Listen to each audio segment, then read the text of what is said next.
Okay, there we go. We got it going. Hey everyone, I'm Karen Pitt, and I'm an eating psychology, health, and life coach, and an independent associate. And I'm so happy to be here today. Thank you. Oh,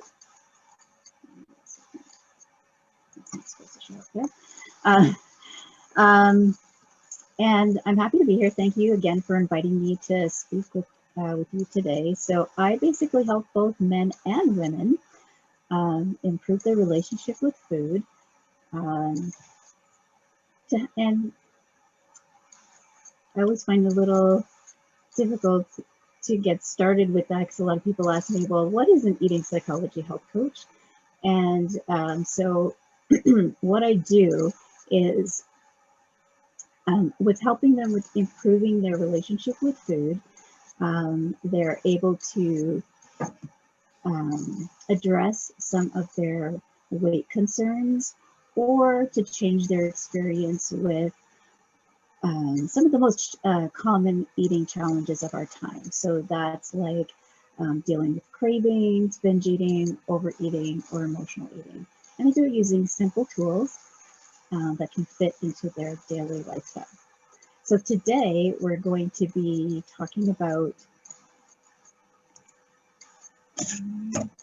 three ways to jumpstart your energy boosting superpowers, because we all have an energy boosting superpower.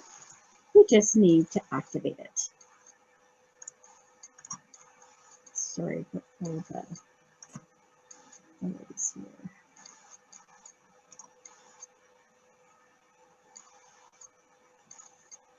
Can you let me know if you can see that? Yep. Okay. Oh, beautiful. So I'm going to start off with a question. True or false? Do you believe that you can change the nutritional value of every meal you eat? Oops. And I think we have a poll question for that. Mm-hmm.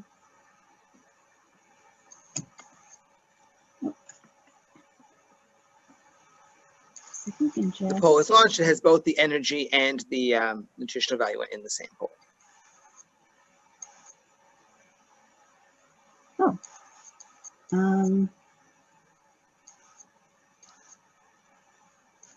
Okay. Oh, the true or false is question 2 down at the bottom if you scroll down.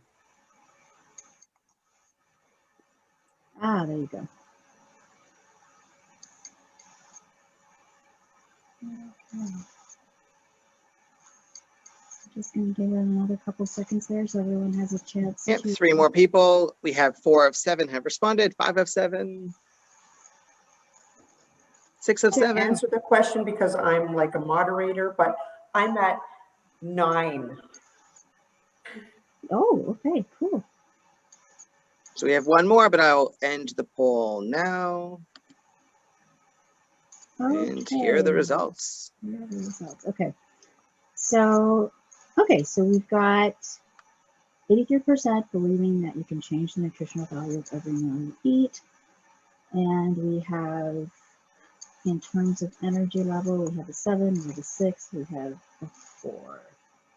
Okay, so I like to start off with these questions, and then at the end, we'll come back and circle back and see if anything has changed.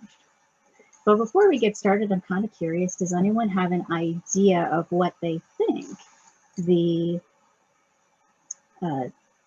energy boosting superpower is? You can just put it in the chat. I'm thinking energy boosting superpower is something like those grains, you know, or like goji berries or something like that, but could be way off track. Okay, great. Anyone else want to unmute and take a guess or have a guess at this point? Let's see if I can see it. High in antioxidants. Okay, great.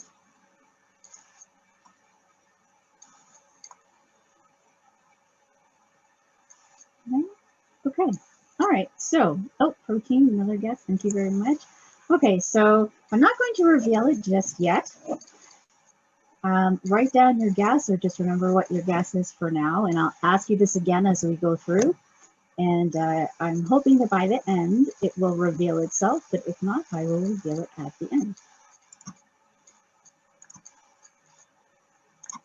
Okay, so we did both questions together, so I'm going to just pass this one. So, food is only half the story of good nutrition.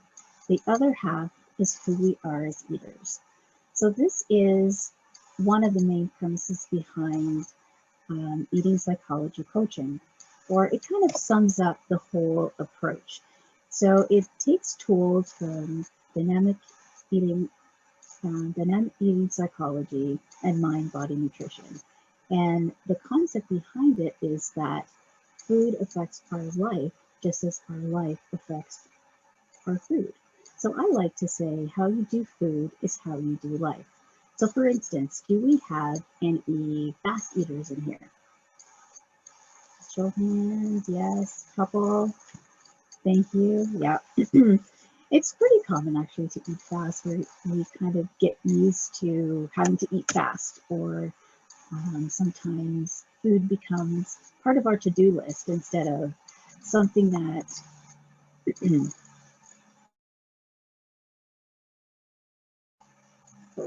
no.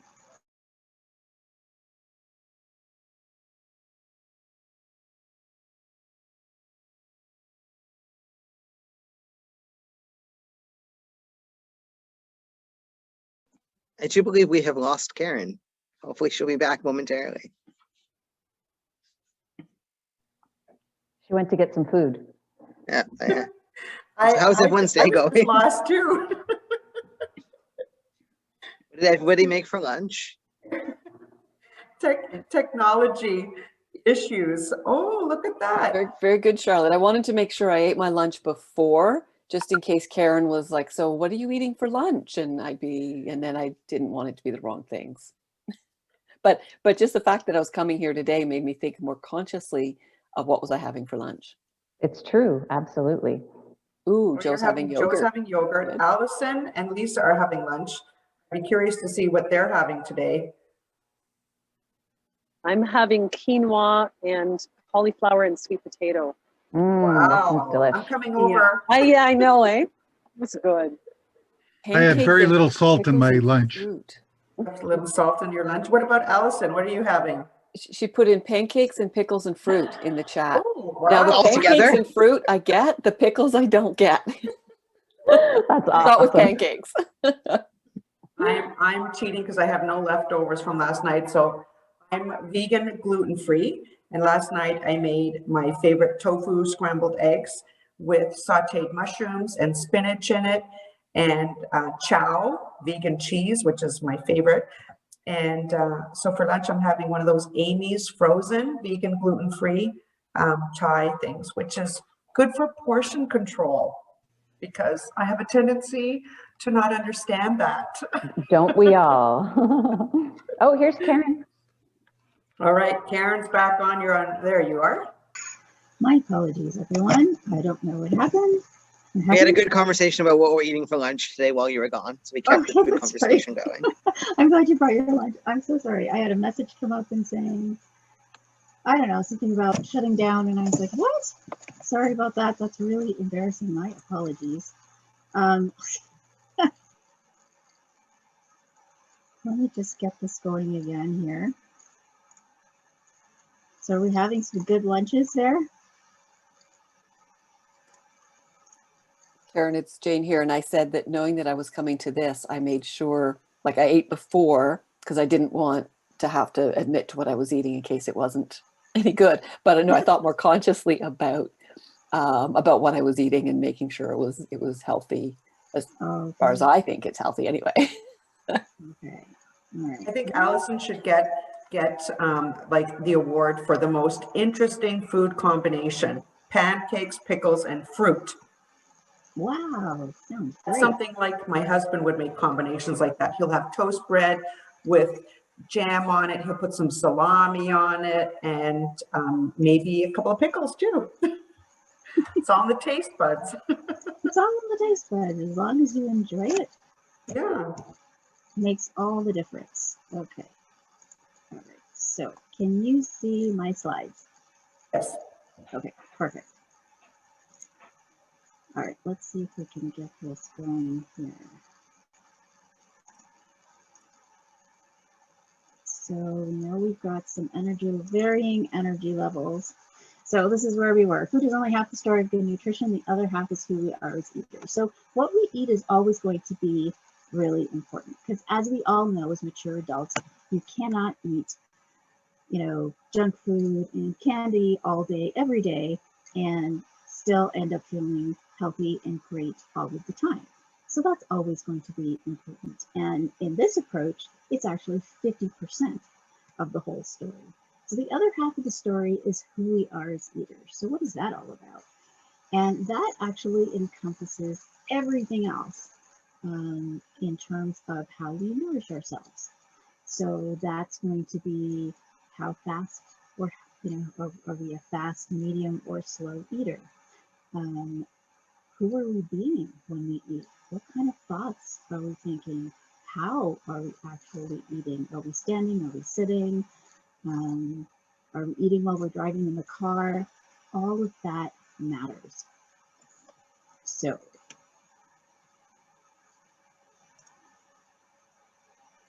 I have another quick question for you here, and that is, it's a true or false question. You are what you eat. Okay.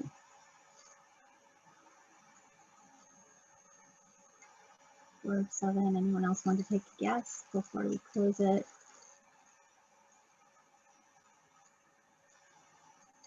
Okay. Am I included in the polling here? Anyone else? Okay. All right. Okay. So just about everyone here believes that you are what you eat. So I'm going to be a little controversial here. Oops. I'm going to click true.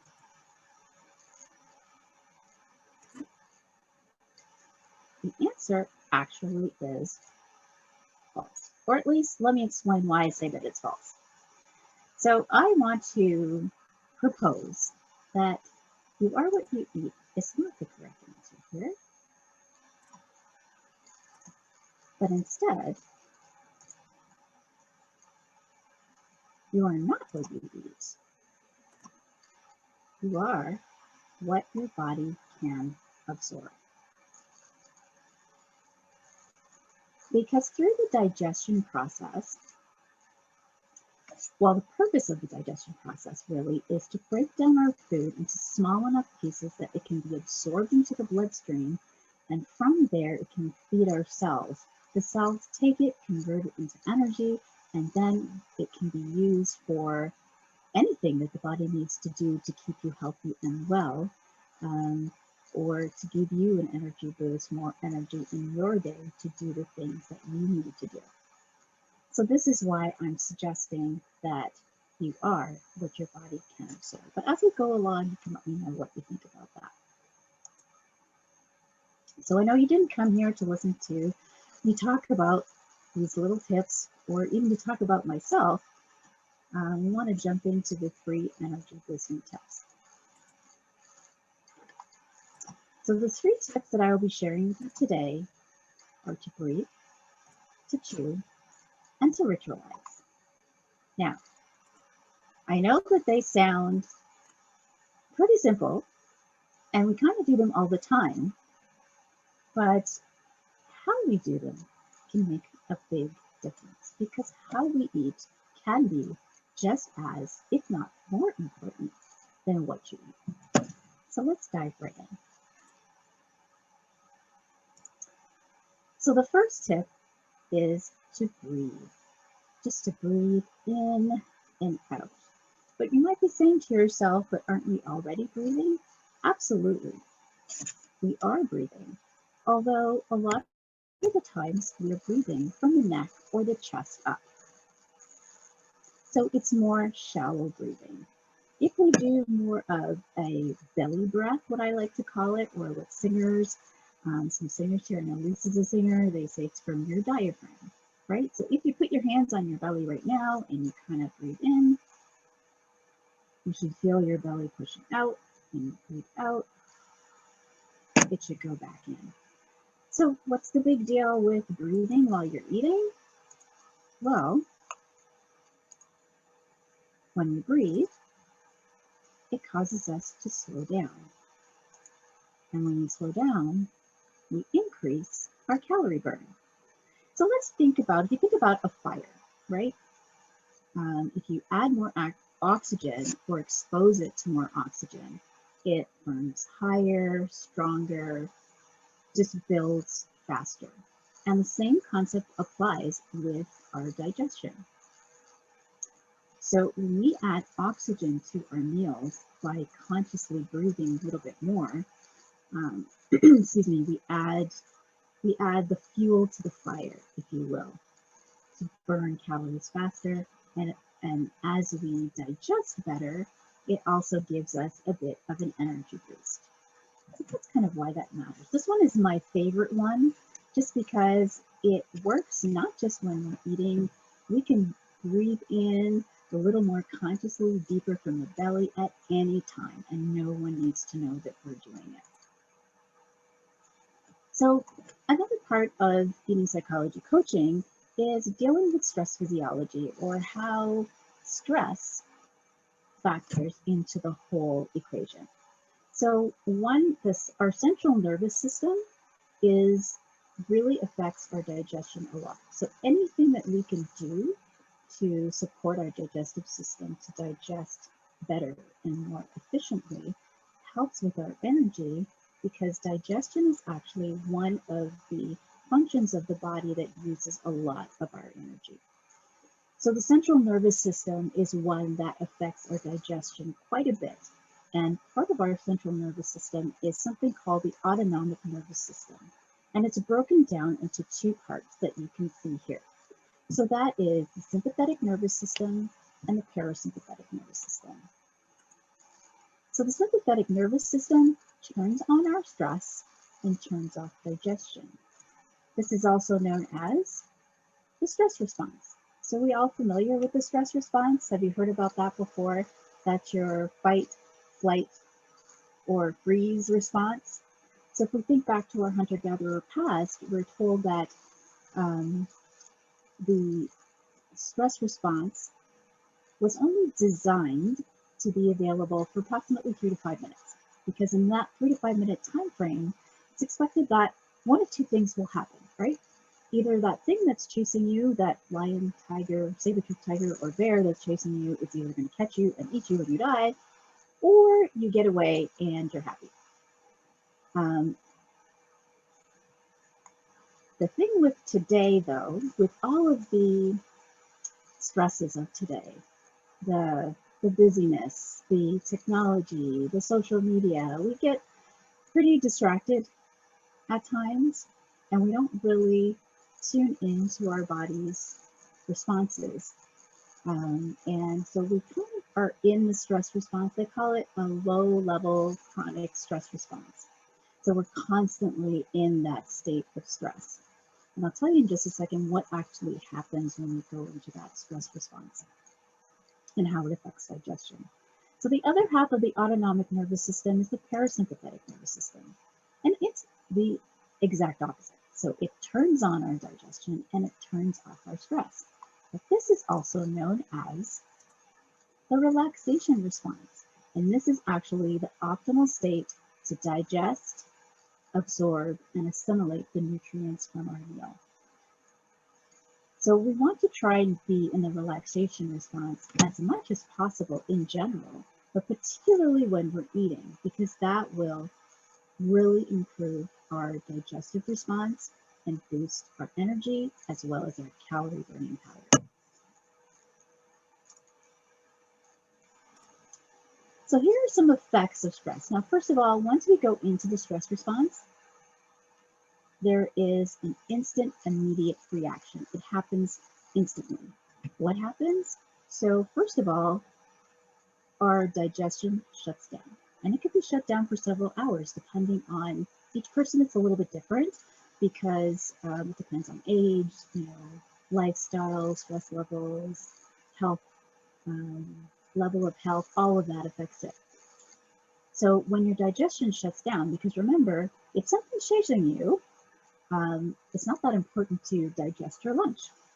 So once your digestion shuts down, the blood flow moves from your midsection and starts to spread out to your extremities, right? So it's going to go to your hands and your feet so you can run faster, jump higher, have a little more dexterity. Your eyesight gets sharper so you can see better. Your hearing gets more enhanced so you can hear the little snap of anything coming. And your concentration or thinking gets sharper so you can think quickly to get away. So all of that happens in an instant, and the body actually instantly starts producing stress hormones like cortisol and insulin. And what that does is it signals to the body to store weight, store fat, and not build muscle, which is most of the time the opposite, the exact opposite of what we want to achieve.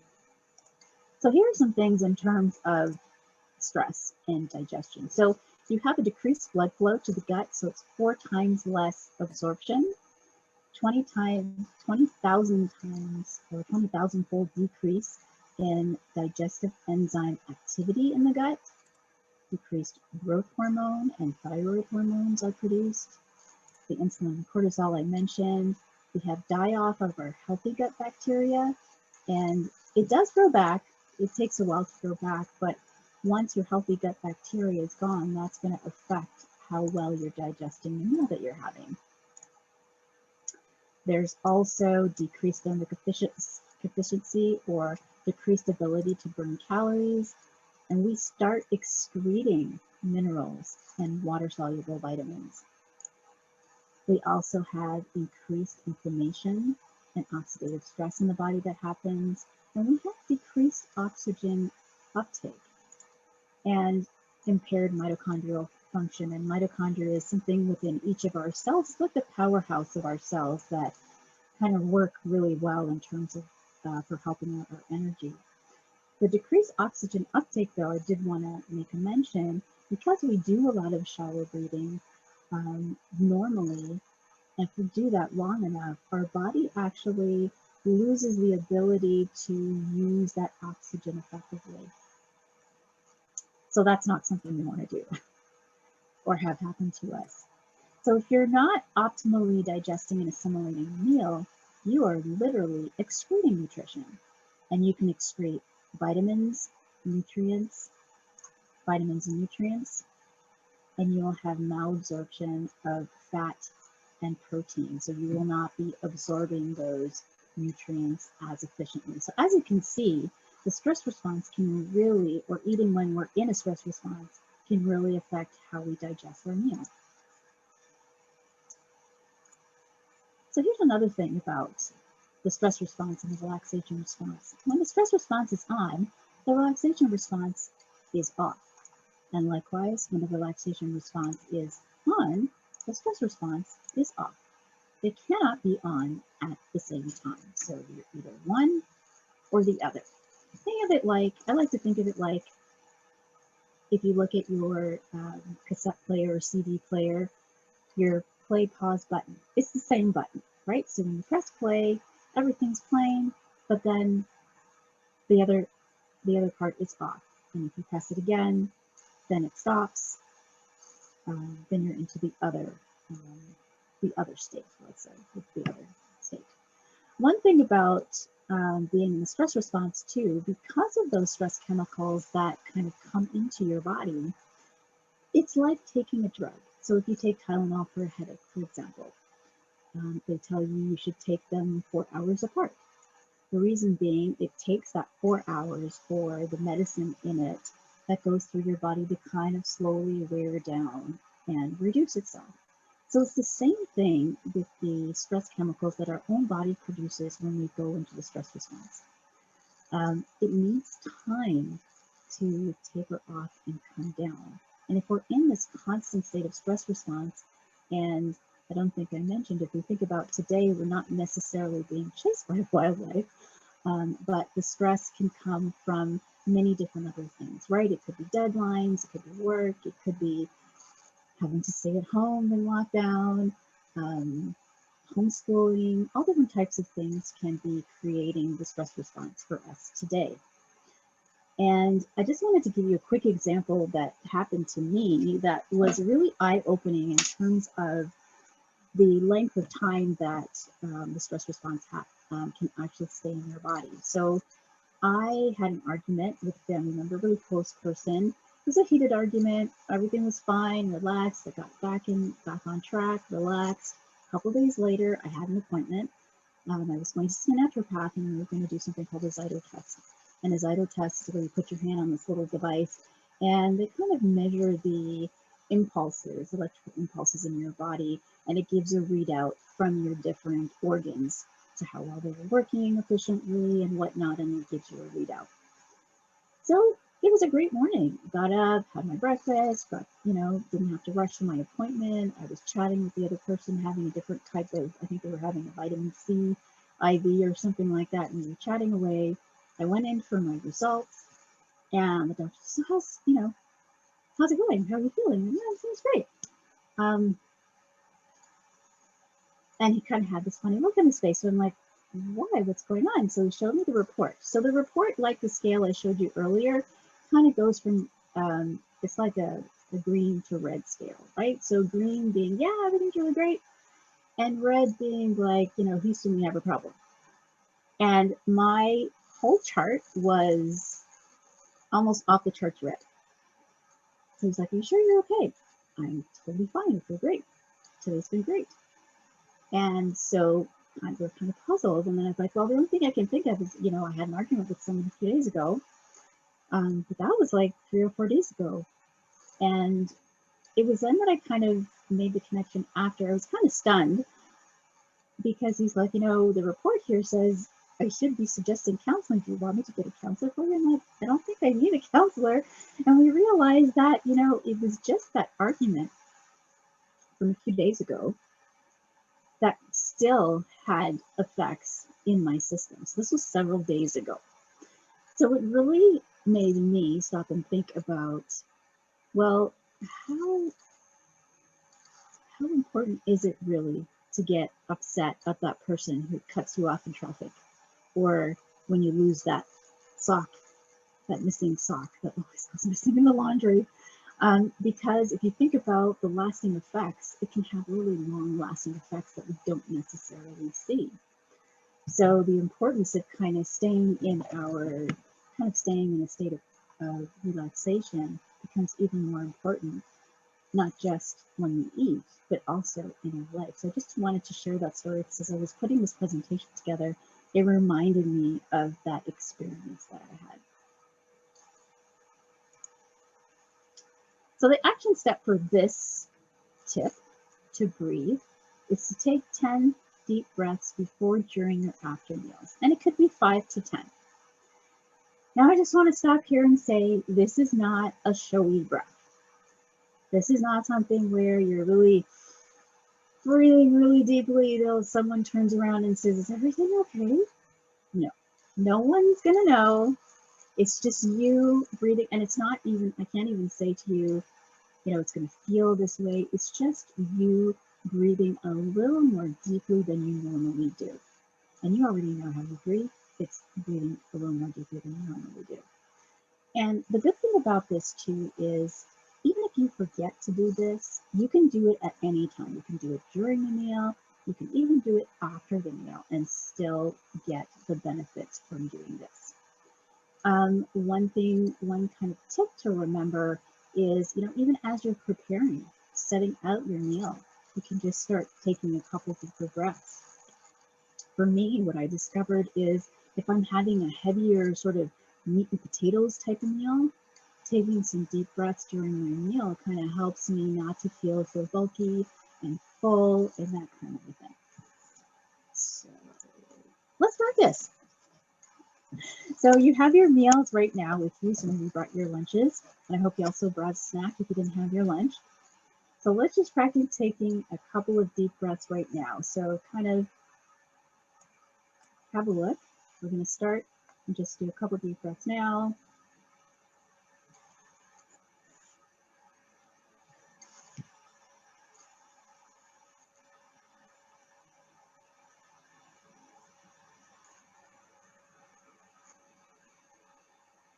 Okay. So did you have a chance to do a couple of deep breaths, everyone? Yes? Did anybody notice? Is there any funny faces? No? Great. So as you can see, you can do this without anybody knowing. And yeah, definitely helps with mindfulness as well. And the greatest part about that is it slows you down, right? It slows you down and it prepares your body for a meal coming in. Have you ever had a chance where, or an opportunity when you had like, I don't know, a 4-course meal or something, and it was really great, you were really full, and maybe 10-15 minutes later you were feeling kind of hungry again, where your stomach started growling? See a couple of nods, yeah? That generally means that you probably ate way too fast and your body missed the meal. Did you know that your body could actually miss the meal? So your body could actually miss the meal. So now it's telling you, hey, I'm hungry. And you're thinking to yourself, but I just ate. How could I possibly be hungry? I don't want any more food. So the more presence you can bring to your meal, or awareness that you can bring to your meal,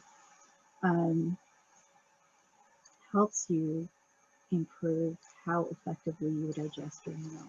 And the more effectively you digest your meal, you give yourself an energy boost. Okay, so now that we've done that, now if you do this consistently for about, I'd say it's 5 days, you can start to notice the difference with your meals. So if you just, just consistently practice it with 1 couple meals a day, you should feel a difference after your meal. And if you think back to, if you don't breathe during your meal, or breathe a little more consciously, I like to call it conscious breaths, you should notice a difference in about 5 days. But you should also notice something after you have your lunch today. Yes, if we ate like the French and made it pleasurable and relaxing, that would probably help. And actually, Mark David, who is the founder of the Institute for the Psychology of Eating, he gives a story in one of his books about there was a construction team, and this was in Europe, I believe it was in Paris, and they wanted to beef up production, right? So there was an American company coming in, I believe, that was kind of overseeing everything. And they decided that they would maybe shorten the lunch period. So they usually have a 2-hour lunch period. So they wanted to shorten the lunch period. So everybody agreed, yeah, let's do that. So when the overseer, if you want to call it, came in to see how things were going on the job site, everybody was having lunch on the job site, and they brought their lunch in and decided to sit and eat lunch there together. So, and still took about an hour for lunch. So for them, it was really important for the experience, and they made it an experience. So actually, this is an interesting question. When do you think digestion actually starts? Do you have any guesses for that? I'll give you 3 choices. In your head, in your mouth, or in your stomach. Out of those 3, what do you think? Any guesses? Stomach, thanks Charlotte. Oh, stomach, mouth, from sight. Okay, great. Would you believe, those of you who said in your head, you're absolutely right. It is kind of a trick question, because there is some form of digestion that happens in each of those places. As when you start chewing, you're digesting mechanically. But there is something called the CPDR, the cephalic phase digestive response, and it's the head phase of digestion. And that's actually where they say digestion starts. So if you like the smell of freshly baked apple pie, for example, and you start smelling that, what happens, right? Your mouth starts watering, and you're like, oh, you know who does this really well is Cinnabon. I've heard, I don't know if this is true, that they have little vents where they push out the scent so that when you walk by the store, you get that smell and your body goes, oh, let me see if I can get some Cinnabon. So they're kind of using that kind of head phase of digestion on us, or using it to their advantage. And it gets the digestive juices flowing, but it also lets the body know that a meal is coming in, right? So you're not going to miss the meal. So it helps you to slow down. It's another thing that helps you to slow down.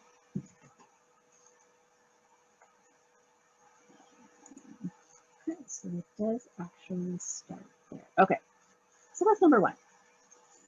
Tip number two is to chew. Can you guess the number of times a person chews before swallowing? Any guesses there? 5? Okay, good. You can unmute yourself too if you want. Allison, 50. Rose, 5. 13. I need to chew anymore. Yes. Okay, good guesses. So I asked you to bring your food or a snack with you so we could test it out. So does everybody have something that they can kind of chew on? I'm going to do it too. So I'm not going to ask you to do it, not do it too. So I have some raisins here. So if you could take a bite of whatever you have with you and just count how many chews you have before you actually swallow. Okay, ready? Ready? Go.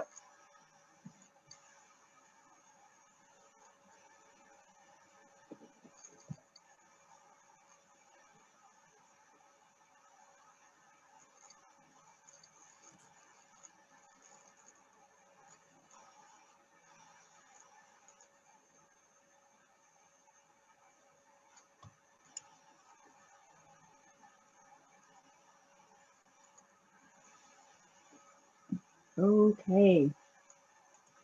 When you get your number, can you just pop it in the chat? Oh, Monica says I'm going to go for 10, 19.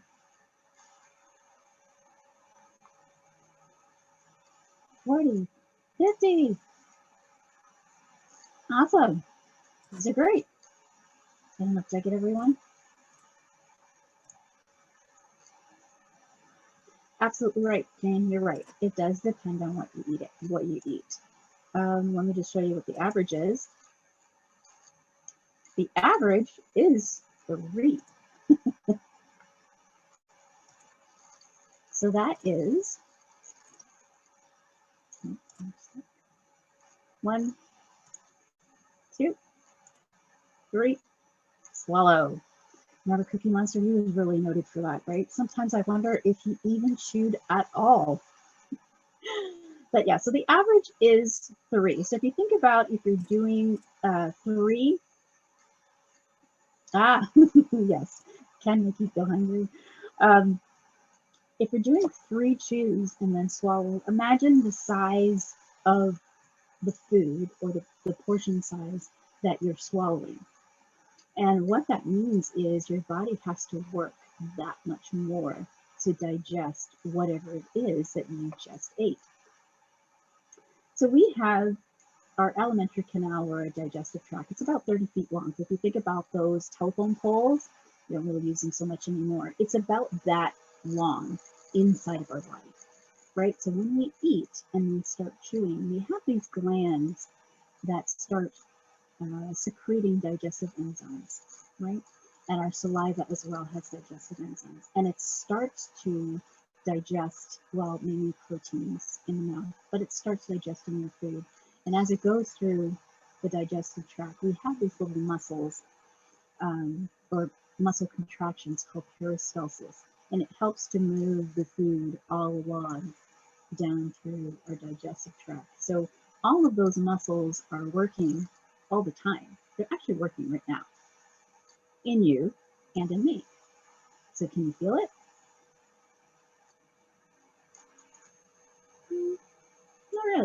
We can't feel it, but it's happening all the time. It's involuntary. The only time we really know that it's working, you know, if you've gone a long time without food and we're really hungry and you start that growling, yes, Monica's, yeah, and you get that little growly sound, that's actually paracelsus in action. Those are the muscle contractions happening in your system, but it has nothing to chew on, so to speak. So that's happening all the time. So the more we can chew our food and the smaller portions that we can have, it's easier for the food to be digested and a lot less energy is being used. And the good news with that is we get that energy back. So now when we chew, the more that we chew, we increase the surface area of the food, giving the digestive enzymes in our mouth more access to get at that food and digest Just it. heads up, Karen, we have 10 minutes left and we want to leave time for if anyone has any questions. So just heads up. Yep, sure, thanks. Okay.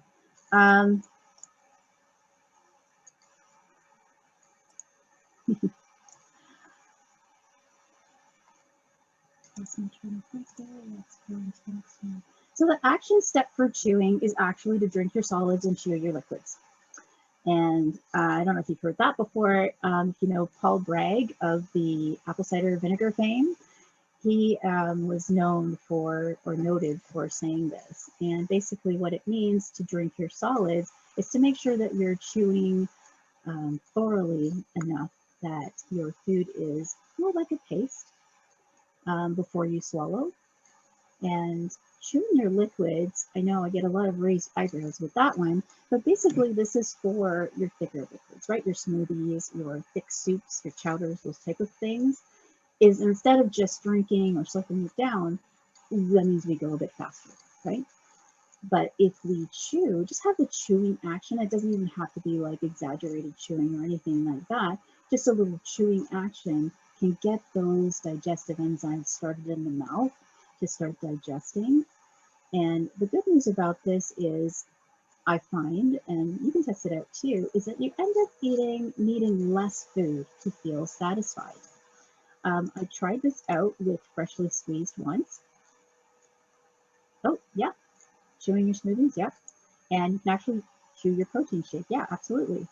But yes, you will be, you're doing something right. I had a small and freshly squeezed, so it's the juice, right? And I said, let me try this out one day. And I did. So I did a little chewing as I was having it. And believe it or not, I only got halfway through. So I never actually finished it. And I was full and satisfied.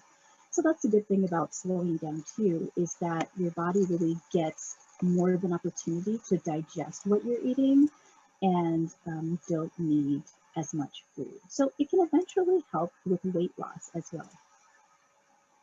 All right. So we just did a chewing practice ahead of time. And you all seem to be pretty, you know, the numbers were quite high. So it's really good. So you're all on the right track in terms of chewing to boost your energy. And the last step is to ritualize. So rituals help us to honor when we're full or satisfied. It helps us to relax and get present, and it helps us to identify our ideal portion sizes for the different types of foods that we have. And the thing about rituals is it keeps us present and in the moment, because we're actually consciously doing each step. Because it's the ritual, we're consciously doing each step. So it helps us to not kind of tune out. You know, when we eat fast, sometimes we can tune out to what we're eating and not really pay attention to, you know, the colors, the shapes, the textures, the aroma of the meal that we're eating.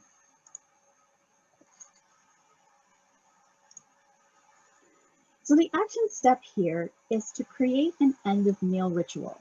And that is to honor your fullness. Because, you know, sometimes, particularly if we're eating with someone else and we're talking, maybe there's finger foods, and we just pick, talk, whatever, especially if it's finger foods. And then by the time we're ready to stand up, we are so full, right? We've eaten past our full. So if we've eaten and we feel satisfied, having an end of meal ritual, things like putting our utensils on the plate. Some people like to put a napkin on top of our plate, on top of their plate, boxing up the rest right away. I mean, I know we haven't been doing a lot of this recently. You know, if we go out to a restaurant or something like that, we can ask the server to box it up, even though we're not ready to leave, so that it's not as hard to get to. So having an end of meal ritual, but you can also do in meal rituals too, like a couple of times during your meal, stop and just breathe if you haven't. Or, yeah, so that would be not an end of meal ritual, but during the meal. So you can have little rituals like that that you do, and that will help you to slow down. Another one that I've heard is to put your utensils down. Once you take a bite, put your utensils down before you take another bite. That also helps you to slow down and really focus on your chewing. So those were the 3 tips. What's your favorite solution out of the 3? Breathe, chew, ritualize? Anyone have a favorite? Yes, sure. Breathe, okay, yeah. Chew, yeah. Chewing, yeah. We've got a lot of chewing. Yeah. And it's actually one of the easiest ones to kind of really become conscious with, is the chewing. So is there any guesses yet as to what your superpower is? Oops. Any guesses? Okay, let's continue. So I wanted to complete by starting where we began, and is to ask you, true or false? Do you believe you can change the nutritional value of every meal you eat?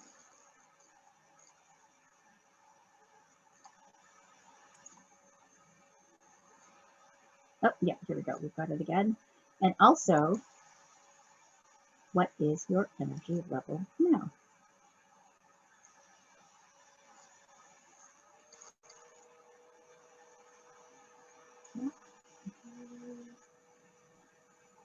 My energy level now is 3 because I'm so beyond famished. Okay, I understand.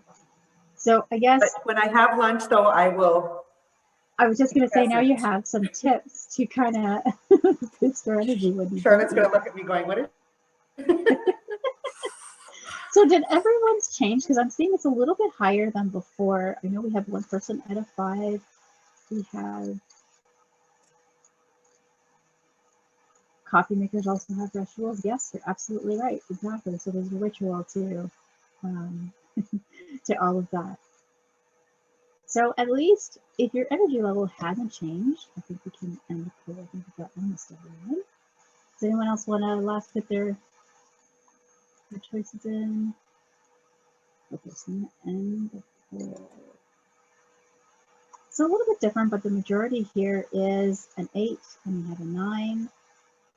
And just about everyone who voted feels that you can, and you can. You absolutely can change the nutritional value of everything you eat. In your presence, in how you're eating.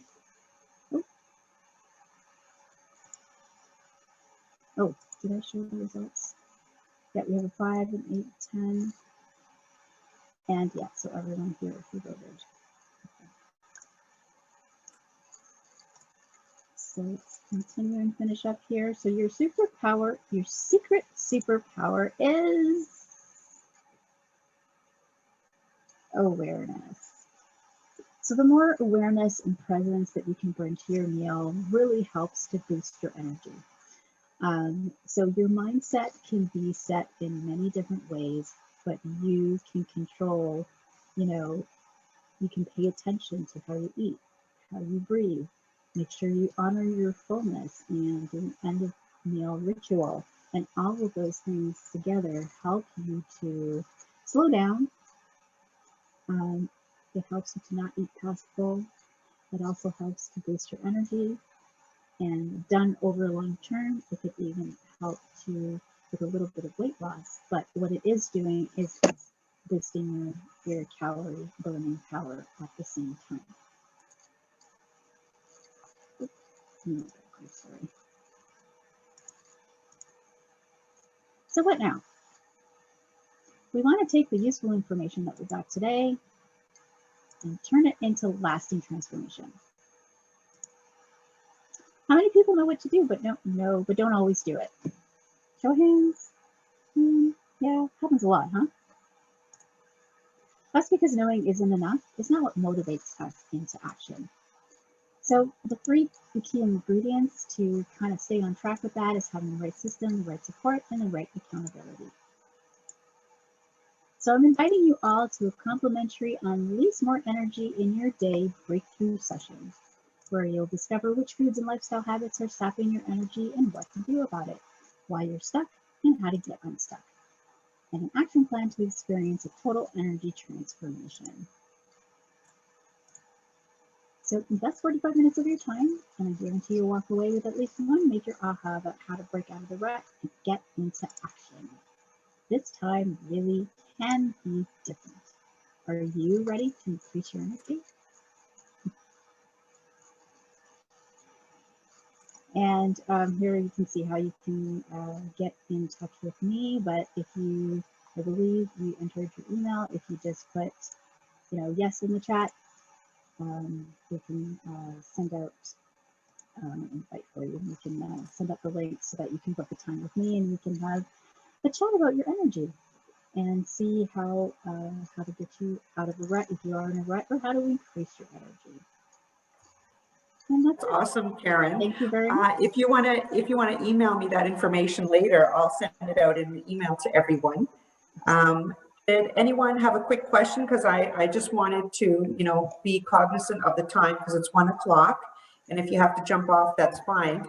But we had technical issues for a few minutes, so I'm just giving that extra to Karen. So if you had any quick questions, unmute, and you can ask quickly, but I will put that information in the email that I'll send you from Karen. Are we all good? We got lots of thank yous. I've got a quick question, actually.